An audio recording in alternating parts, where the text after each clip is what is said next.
La vase du marécage engloutit ses pieds nus.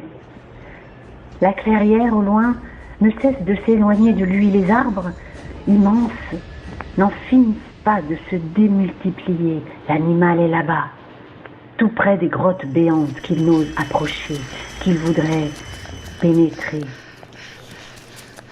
Les buissons épineux s'agrippent à sa peau, ses jambes s'enivrent de secousses, son corps électrique s'emplit de frayeur, elle s'engouffre au fond de sa gorge. Les secousses de ses jambes vont finir par effrayer l'animal tapi, derrière les grands arbres qui ne cessent de se démultiplier. Il reste aux aguets, aigre douceur sur l'amertume de ses relents de tristesse.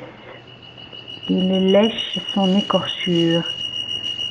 Sa langue rugueuse sur cette petite plaie encore humide et tiède lui rappelle singulièrement ses instincts premiers, ses instants de liberté sauvage, lorsqu'il apprenait à enfouir pour se préserver. Instants de liberté sauvage, durant lesquels il pouvait baisser sa garde, de temps en temps rêver, les yeux ouverts, respirer plus fort, ces instants où il pouvait rester aux aguets, tout en ayant la gorge offerte.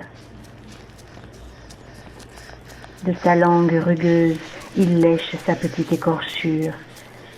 La cicatrice estompée viendra simplement agrémenter les autres d'une couleur supplémentaire d'un reflet, semblable à ceux que le soleil se permet au fond des forêts, quand il se glisse entre le feuillage des grands arbres puissants, ces petites taches lumineuses, vacillantes, qu'il essayait d'attraper jadis.